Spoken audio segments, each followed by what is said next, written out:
ते आणखी एक पत्रकार परिषद घेत आहेत ज्यात अजित पवारांची विलिनीकरणामागची नेमकी भूमिका काय होती हे ते सविस्तर सांगणार. मग ऐका ना, रोहित पवार हे आमदार आहेत राष्ट्रवादी काँग्रेस पक्षाचे, जे शरद पवारांच्या पक्षाचे. रोहित पवार हे अजित पवारांचे पुतणे आहेत, पवार कुटुंबाचे घटक आहेत. त्याच्यामुळे विलिनीकरण, अजित पवारांचा अपघात ह्याविषयी त्यांच्या कुटुंबातल्या व्यक्तीनं बोलणं हे अधिक विश्वासार्ह असेल. म्हणून ते जे काय बोलतात ते तुम्ही ऐका, मी ऐकेन. पण राष्ट्रवादी काँग्रेस शरद पवार पक्षाचे खासदार बजरंग सोनवणे यांनी अजित पवारांच्या मृत्यूविषयी आणखी दाट संशय उपस्थित केलाय.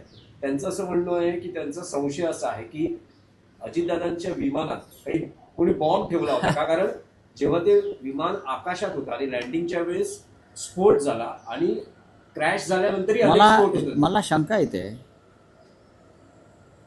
राष्ट्रवादी काँग्रेसचे आमदार आणि अजित पवारांच्या निकटवर्ती अमोल मिटकरी यांनी शंका व्यक्त केल्या. छगन भुजबळ यांनाही संशय येतो आहे.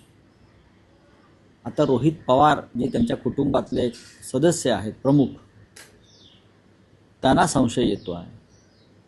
खासदार बजरंग सोनवणे यांनी संशय व्यक्त केला आणि हा संशय येत असताना त्या संशयाचं निराकरण करण्याऐवजी महाराष्ट्राचे मुख्यमंत्री देवेंद्र फडणवीस असं म्हणतायत, आपण वाचलं असेल, मृत्यूचं राजकारण म्हणजे दम देऊन सांगतायत, याद राखा अजित पवारांच्या मृत्यूचं कोणी राजकारण कराल तर याद राखा. तुमचा काय संबंध आहे? तुम्ही कशा करता धमकावताय?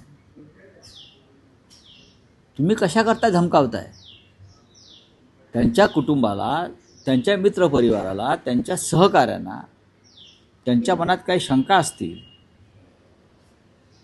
तर मुख्यमंत्री फडणवीस आणि भारतीय जनता पक्षाच्या नेतृत्वाला वेदना व्हायचं कारण काय? महाराष्ट्राला वेदना झाले अजितदादाच्या जाण्यानं. लोक शोकमग्न आहेत आजही. लोकांना दुःख आहे. लोकांचा विश्वास बसत नाही असं काही घडू शकेल. आणि जेव्हा अशा प्रकारच्या घटना घडतात तेव्हा नक्कीच विविध कंगोरे त्यातून निर्माण होतात. पण राज्याचे मुख्यमंत्री वारंवार सांगतात, कोण राजकारण करत आहे? राजकारण कोण करत आहे आम्हाला सांगा. जर नरेंद्र मोदी देशाचे पंतप्रधान संसदेमध्ये बसतात, विरोधी पक्षाचे लोक आतमध्ये आंदोलन करतात, तेव्हा तुम्हाला त्यांच्या हत्येचा कट होता वगैरे हा संशय येतो. ते राजकारण नाही का? हां, तेव्हा तुमचे ओम बिर्ला आणि भाजपचे लोक काहीतरी अघटित घडण्याचा प्रयत्न करत शक्यता होती असा संशय व्यक्त करतात. जिवंत आहेत, प्रधानमंत्री व्यवस्थित आहेत, तरी तुम्हाला संशय येतो. मग एक माणूस आमचा महत्त्वाचा मृत्यू पावला अपघातामध्ये, त्याच्याविषयी जर कोणाला शंका आल्या तर तुम्ही अस्वस्थ का होताय? काय तुमचा काय त्यात हात आहे का सगळ्यांचा? हाच संशय आहे. हे जे रोहित पवार असतील, इतर काही असतील, त्यांच्या मनात शंका बहुधा यासाठी असतील की वारंवार म्हणतात ते राजकारण करू नका. जर नरेंद्र मोदींच्या संदर्भात राजकारण होत आहे काही नसताना की त्यांना मारण्याचा कट होता, काहीतरी वेगळं करण्याचा कट होता, हे चालतं का? आणि अजित पवारांसारखा माणसाचा अपघाती संशयास्पद मृत्यू झाला, त्याच्यावरती आम्ही बोलायचं नाही का? मुस्कटदाबी आहे का? चला.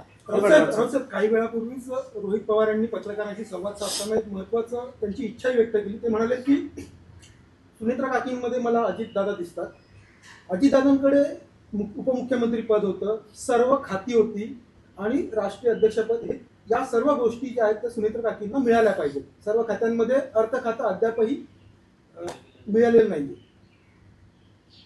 आता ह्याच्यावरती मी कसं काय मत व्यक्त करू? त्याच्यावरती देवेंद्र फडणवीस बोलतील. ह्याच्यावरती फडणवीसांना बोलण्याचा अधिकार आहे.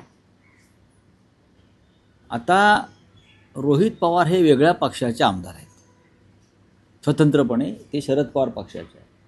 सुनेत्राताई पवार एका वेगळ्या गटाच्या नेत्या आहेत. तरीही कुटुंब म्हणून जर रोहित पवार ही भूमिका व्यक्त करत असतील तर ती त्यांची भूमिका आहे. त्याच्यावरती इतर कोणी पक्षाच्या नेत्यांना बोलू नये. नाही, राऊत साहेब, आता तुम्ही एक गंभीर संशय उपस्थित केला. जसं फडणवीस म्हणतात की अजित पवारांच्या मृत्यूवर कोणी राजकारण करू नये, हे सगळं थांबवावं. तुमचा हात आहे का, असा जो संशय तुम्ही उपस्थित केला आहे तुमचा म्हणजे फडणवीसचा म्हणत नाही मी. बीजेपीचा किंवा नाही कोणाचा? तुम्ही असं आहे की जेव्हा वारंवार अशा प्रकारची वक्तव्य येतात दुसऱ्या बाजूनं, तेव्हा समोरच्या व्यक्तींना संशय येतो की असं का वारंवार बोलताय, आमचा घरातला माणूस गेलाय आणि तुम्ही म्हणताय गप्पा बसा. म्हणून हा संशय उपस्थित होतो. पत्रकारांनी याचा शोध घ्यावा.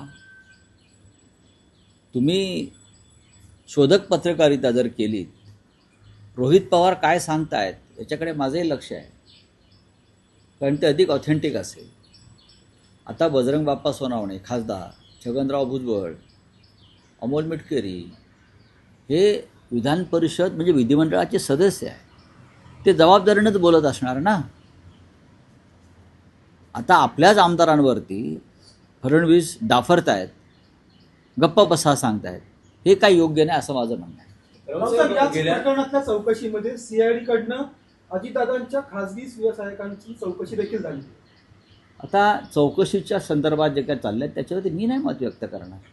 राऊत साहेब, गेल्या 2 ते 3 दिवसात बघतो आहे आपण, तुम्ही असं म्हणाल की हा पवार कुटुंबाच्या अंतर्गत विषय आहे, पण पवार कुटुंब हे राजकीय पार्श्वभूमी आणि इतक्या वर्षाचा प्रदीर्घ अनुभव राजकारणातला, समाजकारणातला असल्यानं आणि अलीकडच्या काळातलं राजकारण बघता 3 दिवसांपासून शरद पवार हे सुनेत्रा पवारांना भेटत आहेत. त्यांच्या जय पवार, पार्थ पवार यांच्याशी बैठका सुरू आहेत. काल पार्थ पवार आणि शरद पवार यांच्यात चर्चा सुरू असताना हो, तिथे त्यात रोहित चूक. पवार हो, पण त्यात म्हणजे चूक. जे एक राजकीय दृष्ट्या नाही, विभक्त अहो, झालेलं कुटुंब होतं, राजकीय दृष्ट्या म्हणतो. बघा राजकीय दृष्टी, बघा आता ठाकरे कुटुंब आहे, राजकीय मतभेदामुळे काही वेगळे मार्ग स्वीकारले, पण शेवटी कुटुंब म्हणून तेव्हाही एक होतं आणि आजही एक आहे. राजकारणाच्या मतभेदापलीकडे कुटुंबावर त्या मतभेदाची काळी छाया पडता कामा नये, या मताचा महाराष्ट्र आहे. कुटुंब टिकली पाहिजेत.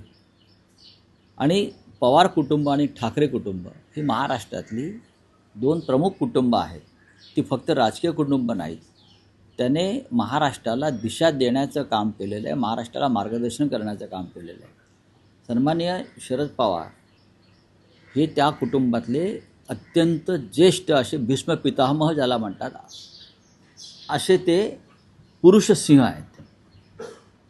आणि त्यांच्या कुटुंबातील एक महत्त्वाची व्यक्तीचं दुर्दैवी निधन झाल्यावर त्या कुटुंबाला आधार देणं हे पवारसाहेबांचं काम नाही का? ते आहे, ते त्यांचं कर्तव्य बजावत आहेत. तुम्ही त्यात राजकारण कशा करता पाहताय? सुनित्रा ताई पवारांनी त्यांचा पती गमावला आहे, उपमुख्यमंत्री वगैरे बाजूच्या गोष्टी आहेत. हो, त्यांची जी 2 मुलं आहेत, मला वाटतं पार्थ आणि जय, यांनी त्यांचे वडील गमावलेले आहेत. अशा वेळेला आजोबा म्हणून त्यांचं काम आहे पवारसाहेबांचं, ते कर्तव्य बजावत आहेत. बोला, बोलिये, राऊत साहेब, आणखी बोलिये. राऊत साहेब, आणखी बोलिये. विषय होता. मुंबईच्या महापौर पदाची निवडणूक होते आहे. काही वेळातच भाजप आपला उमेदवार जाहीर करेल आणि शिंदे शिवसेना उपमहापौर पदाचा उमेदवार जाहीर करेल. शिवसेना उद्धव बाळासाहेब ठाकरे पक्षात काही निर्णय झाला आहे का की ही निवडणूक लढवायची? निर्णय झाल्याबरोबर आम्ही तुम्हाला कळवू, आजच आणि आजच दुपारपर्यंत. सर, आज आज गोष्ट दुपार अशी होते की महापौर पदाची एकीकडे चर्चा होते, त्याच बाजूला स्वीकृत नगरसेवक हे तुमच्या वाटलं 3 येणार आहेत. ते ठीक आहे, लहान त्याची विषय. मागणी वगैरे बोलिये. मनसेची मागणी आहे. आप का बोले क्या है? दुनिया भर से एब्सेंट फाइल में दुनिया भर से इस्तीफा हो रहा है, तो लेकिन भारत में अभी तक इस्तीफा नहीं आया है. इस समय क्या बोलते हैं? दुनिया भर में इस्तीफा आया होगा, उनको शर्म आती है. हमारे यहाँ किसको ऐसी बातों की शर्म नहीं आती. हाँ, संस्कार, संस्कृति, हिंदुत्व, ये बातें सिर्फ बोलने की है, लेकिन अगर किसी का नाम आया है किसी भी कारणों से, वो गंदे फाइल में, वो डर्टी फाइल में, वो जो कश्मीर फाइल वगैरह बनाते हैं ना फिल्म को, ये वो क्या केरल फाइल, कश्मीर फाइल, ये फाइल, वो फाइल, ये लोगों ने एफिस्टिन फाइल एक फिल्म बनानी चाहिए. फाइल है ना, तो सिर्फ कश्मीर फाइल है, और कौन सा फाइल आया था बीच में, केरल फाइल. तो मैं उनसे, जो प्रोड्यूसर थे उस फिल्म के, जिसने कश्मीर फाइल का धंधा किया और करोड़ों रुपए कमाए, उनसे मेरा आह्वान है कि आप एफिस्टिन फाइल पर फिल्म बनाइए, अगर फाइनेंस की ज़रूरत हो तो देश की जनता से हम फाइनेंस जमा करके आपको दे देंगे, लेकिन एफिशिएंट फाइल बनानी चाहिए, ज़रूर बनाइए। बहुत धमाकेदार फिल्म होगी box office per. Thank you. तीसरी बात